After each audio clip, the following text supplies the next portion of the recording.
Devil से शादी। निमी की बात सुनकर अंश खामोश हो जाता है और वो कुछ नहीं कहता है। निमी हमेशा बिना सिर पैर की बातों को किसी फालतू के रीजन से जस्टिफाई कर देती है, जो अंश को स्पीचलेस कर देता है। अब इंस्ट्रक्शन देने की बारी अंश की आती है और वो बोला, मैं तुम्हारी हर बातों का ध्यान रखूँगा, लेकिन साथ ही तुम्हें भी मेरी बात को अच्छे से मानना होगा। आप तो ऐसे कह रहे हैं जैसे मेरे पास दूसरा ऑप्शन होगा। अगर मैंने आपकी बात नहीं मानी तो आप बिना एक भी पल गंवाए मुझे वापस रूम में ले जाने वाले हैं, निमी ने कहा। निमी की बात काफ़ी हद तक सही होती है। अंश को इस बात से ज़्यादा फर्क नहीं पड़ेगा कि लोग उसके बारे में क्या सोचेंगे या फिर किसी को बुरा लगेगा। अंश के लिए तो निमी ही सब कुछ है, इसीलिए उसे एक पल नहीं लगेगा कुछ ऐसा करने में। अब आगे। गुड, अच्छा है कि तुम जानती हो ये। मेरी बात सुनो, तुम्हें एक ही जगह पर रहना है। अगर इधर उधर करना भी है तो सिर्फ मेरे साथ, मुझे छोड़ के या मेरी आंखों से दूर जाने की कोशिश मत करना। साथ ही तुम्हें ज़्यादा देर खड़े रहने की भी परमिशन नहीं है। दोनों एक दूसरे को इंस्ट्रक्शन देते हैं और उसके बाद जब दोनों को लगता है कि वो सेटिस्फाइड हैं अपनी बातों को लेकर और कुछ नहीं कहना है, तब अंश निमी का हाथ पकड़ के उसे अच्छे से नीचे ले जाने लगता है। अंश के पार्टी हॉल में आते ही सबकी नज़र उस पे आ जाती है, खास करके लड़कियों की, जो अंश को एक नज़र देखने के लिए आई हुई थी। अंश लड़कियों के बीच बहुत ज़्यादा पॉपुलर है और जब भी किसी मैगजीन के लिए कोई सर्वे होता है जिसमें उनसे ये पूछा जाता है कि वो किस बिजनेसमैन टाइकून से शादी करना चाहती है, तो सभी एक ही इंसान का नाम लेते हैं और वो है अंश मित्तल। ये बात हमारी निमी भी जानती है, इसीलिए उसे हमेशा इन मैगजीन वालों पर गुस्सा आता जो अंश का नाम ऐड करते, लेकिन साथ ही उसे प्राउड भी फील होता है कि अंश इतना पॉपुलर है और सबके सपनों का राजकुमार उसका हस्बैंड है। सभी की नज़र अंश पर थी, इसीलिए जाहिर है सबने निमी को भी साथ में देखा। निमी को देखते ही सभी पहचान जाते हैं कि निमी अंश की गर्लफ्रेंड है, क्योंकि सभी को नेहा की पार्टी में क्या हुआ ये याद है। किस तरह से नेहा ने निमी पर हाथ उठाना चाहा, जिसका अंजाम ये हुआ कि अंश ने उसके पूरे परिवार को सड़क पर ला दिया। अंश निमी को ले जाकर एक चेयर पर बिठा दिया और खुद उससे ज़्यादा दूर ना जाते हुए अपने बिजनेस पार्टनर से मिलने लगा। तभी निमी के पास तानिया आकर बोली, वाह निमी, तुम तो बहुत सुंदर लग रही हो और अलग ही तरह से ग्लो कर रही हो। थैंक यू, निमी ने खुशी के साथ कहा। फिर तानिया कुछ और नोटिस करते हुए बोली, लेकिन मैं देख सकती हूँ कि तुम्हारा वेट बढ़ गया है। क्या तुम घर में बैठे बैठे कुछ ज़्यादा ही खाने लगी हो? अगर ऐसा हो तो प्लीज़ थोड़ा डाइट करके और ख़ुद को फिर से फिट कर, क्योंकि अगर तेरा वजन ऐसे ही बढ़ता रहा तो मुझे डर है कि मिस्टर मित्तल को कोई और इम्प्रेस कर लेगी। आफ्टर ऑल उनके चाहने वाले कम थोड़ी ना हैं। तानिया की सारी बातें या यूँ कहें कि बकवास सुनने के बाद निमी उसे घूरकर देखते हुए बोली, ऐसा कभी नहीं होने वाला है। अगर मैं हद से ज़्यादा भी मोटी हो जाती हूँ तब भी अंश मुझे नहीं छोड़ने वाले हैं, इसीलिए बेफिजूल की बातें बंद कर। और रही बात अभी मेरे वेट पुट ऑन की, तो मैं प्रेग्नेंट हूँ। निमी की ये बात तानिया के ऊपर किसी बिजली की तरह गिरती है और वो शौक होकर जैसे ही चिल्लाने वाली थी कि तभी निमी उसे बोली, चिल्लाने के बारे में सोचना भी मत। निमी की गुस्से से भरी आंखें और उसकी धमकी सुनकर तानिया की चीख उसके गले में ही रह जाती है और वो खुद पे कंट्रोल करते हुए बोली, वाह निमी, तू प्रेग्नेंट है?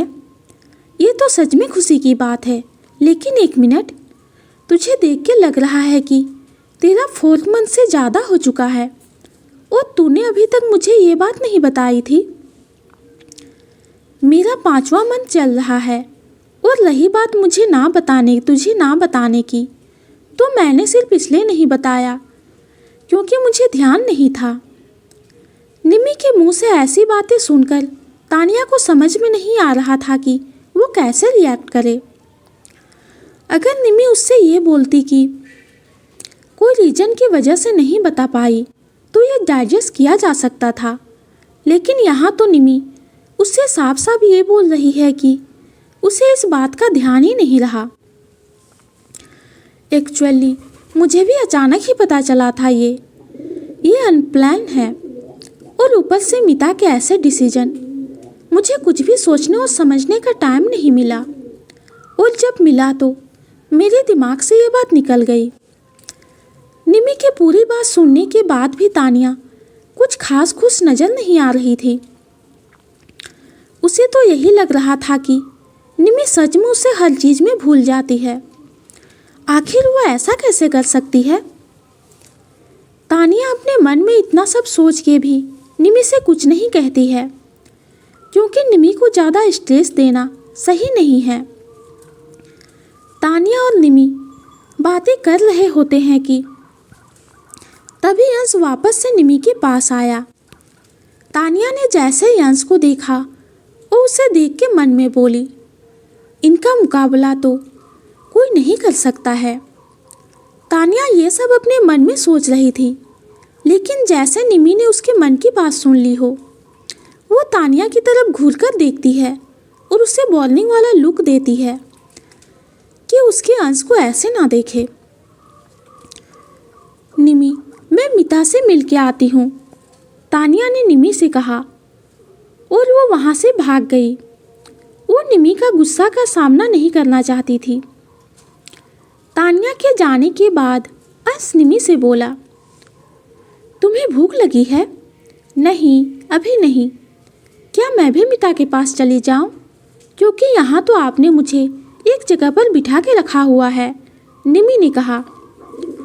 निमी की बात सुनकर अंश ने एक शब्द में जवाब दिया, नहीं। फिर अंश अपनी बात को आगे बढ़ाते हुए बोला, बस कुछ ही पल में मिता आ जाएगी, तब मिल लेना उससे। अभी उसके पास जाओगी तो तुरंत ही वापस आना होगा। अंश की पूरी बात सुनने के बाद निमी कुछ नहीं बोली और पार्टी में चारों तरफ देखने लगी। वो देख सकती है कि आज पार्टी में बहुत बड़े बड़े लोग आए हैं। निमी सबकी तरफ देखते हुए बोली, आज तो बहुत लोग आए हैं। हाँ, दादी मिता का एंगेजमेंट बहुत अच्छे से करना चाहती थी, जिस वजह से डैड ने ये सब अरेंज किया है। अंश निमी से बात कर ही रहा था कि तभी उसकी नज़र एंट्रेंस पर जाती है, जहाँ से संदीप आ रहा होता है। संदीप ने आज ब्लैक कलर का कुर्ता पहना हुआ था, जिसमें वो बहुत स्मार्ट लग रहा होता है। अंश निमी से बोला, मैं अभी आया। अंश संदीप के पास जाकर उससे बोला, मुझे लगा नहीं था कि तुम इतने जल्दी आ जाओगे। कैसे नहीं आता? तूने इतनी खतरनाक धमकी जो दी थी। वैसे एक बात कहूँ, आज के बाद किसी को भी धमकी मत देना, सीधे एक्शन ले लेना, क्योंकि ये बहुत थका देने वाला होता है। पूरे मीटिंग के दौरान मेरा ध्यान टाइम पर ही था कि कहीं मैं लेट ना हो जाऊं। मैंने तो पहले ही कहा था कि आज के दिन अपने सारे शेड्यूल फ्री रखना। तुझे ये बात समझ में नहीं आई थी, इसीलिए मुझे ये कहना पड़ा था। खैर ये छोड़, डॉक्टर ऋचा कहाँ है? अंश ने संदीप से कहा। अंश ने संदीप से इतना पूछा ही था कि तभी ऋचा वहाँ पर आ जाती है और संदीप उसे देख के बोला, ये रही। वो असल में हमें पार्किंग नहीं मिल रही थी, इसीलिए मैंने ऋचा से कहा कि कार पार्क करके आ जाए। क्या पार्किंग की प्रॉब्लम हो रही है? अंश ने सवाल किया। क्योंकि यह पार्टी मित्तल की तरफ से है, तो वो अपने गेस्ट को किसी भी तरह से कोई दिक्कत ना हो। अंश की बात सुनकर संदीप ने जल्दी से कहा, अरे नहीं, पार्किंग तो मिल रही है, लेकिन मेरे मन के हिसाब से नहीं मिल रही थी। यू नो ना, मुझे अच्छी पार्किंग में कार को पार्क करने का कितना शौक है, इसीलिए मैं ढूंढ रहा था। और ऋचा इरिटेट हो गई और मुझे अंदर भेज के खुद कार पार्क करने लगी। अंश ने जब सारी सिचुएशन को सुना तो वो एक एंगर वाले लुक के साथ संदीप को देखा। उसकी हरकत कभी कभी स्कूल के बच्चों की तरह होती है। कार पार्किंग जैसे इतनी छोटी सी बात को भी उसने कितना बड़ा बना दिया। अच्छा ठीक है, अब ये बात छोड़ो और मुझे अपनी वाइफ से मिलवाओ, संदीप ने खुशी के साथ कहा। वहीं दूसरी तरफ मिता के रूम में तानिया उसके सामने बैठ के मिता की तारीफ करते हुए बोली, मिता, मुझे लगा नहीं था कि तुम लड़कियों के कपड़ों में इतनी सुंदर लगती हो। क्या मतलब है, मैं सुंदर नहीं हूँ? आज जिसे देखो मुझे यही कहे जा रहा है, मिता ने कहा। हाँ, क्योंकि तुझे इस तरह से किसी को देखने की आदत नहीं है ना, इसीलिए। वैसे ये छोड़, ये बता कि तूने मुझे निमी के बारे में क्यों नहीं बताया था कि वो प्रेग्नेंट है? अरे यार, सच में इतना सब कुछ हो रहा था कि ये बात ध्यान ही नहीं रहा। तुझे तो पता है ना क्या क्या हो गया। मिता ने भी वही बात कही जो निमी ने मिता से कहा। इसीलिए जब वो मिता के मुंह से भी यही सुनती है तब वो बोली, आखिर ऐसा क्या हो गया? निमी भी यही बोल रही थी। मेरी एंगेजमेंट की बात ही इतनी अचानक हुई। 1 महीने सब यही सोचने में लगा दिया कि क्या करना है। फिर अंश भाई से कहा कि एडमिशन हो जाने के बाद कुछ होगा। उसके बाद निमी की रिपोर्ट भी सही नहीं थी, इसीलिए भी भाई परेशान थे। मिता ने कहा, निमी को क्या हुआ था?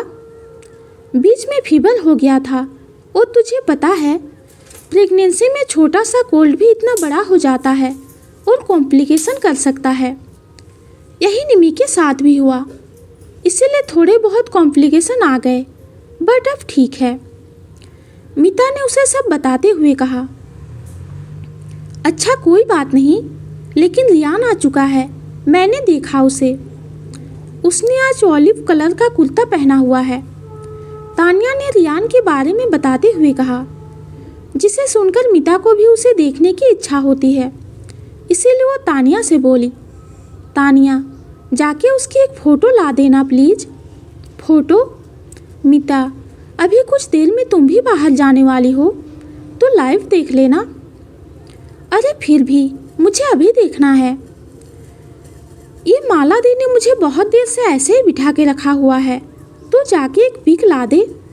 चल ठीक है, ला देती हूँ, तानिया ने ये कहा और वहाँ से निकल गई।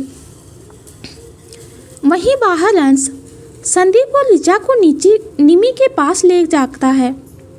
फिर अंश निमी के पास जाके बोला, निमी, ये मेरा स्कूल फ्रेंड संदीप है एंड ये डॉक्टर ऋचा।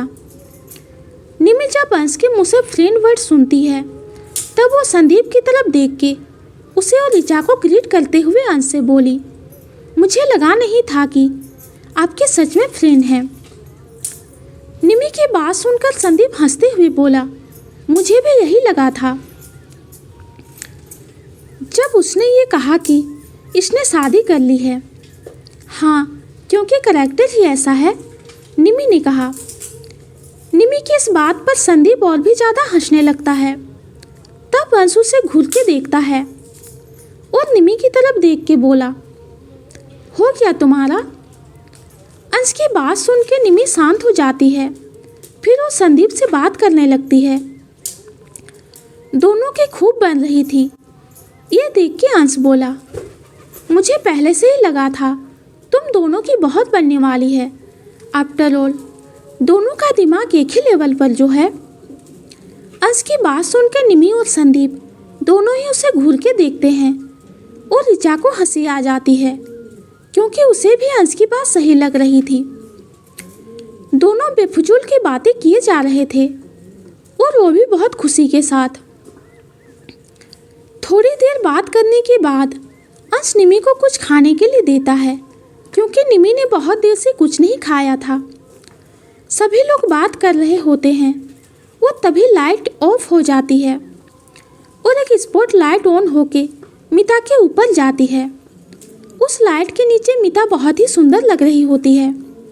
धीरे धीरे करके वो हॉल में आती है और स्टेज पर जाके रियान के बगल में बैठ जाती है। रियान मिता को देख के धीरे से बोला, तुम बहुत सुंदर लग रही हो। तुम भी अच्छे लग रहे हो। वैसे मैंने तानिया से तुम्हारी फ़ोटो लाने के लिए कहा था, वो लाई भी, पर ज़्यादा क्लियर नहीं था, लेकिन फिर भी तुम उसमें अच्छे लग रहे थे, मिता ने कहा।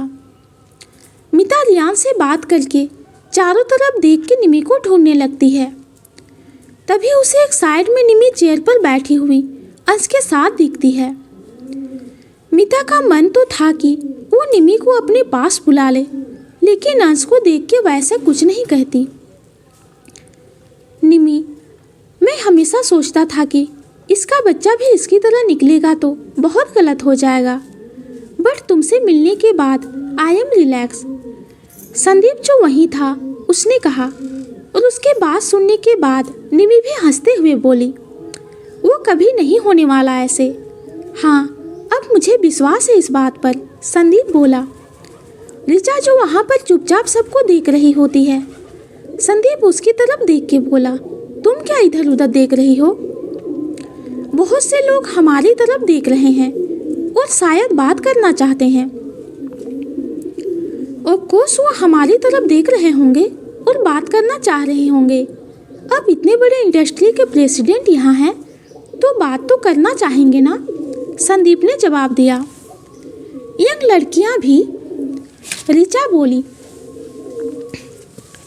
ऋचा की बात सुनकर संदीप चुप हो जाता है, क्योंकि यंग लड़कियां क्यों इस तरफ देख रही हैं, इस बात का जवाब तो सभी जानते हैं। ऋचा की बात सुनकर निमी बोली, आप तो अभी देख रही हैं ये सब? मैं तो कब से देख रही हूँ। ये सभी ऐसे देख रही हैं जैसे पता नहीं क्या चुरा लिया हो।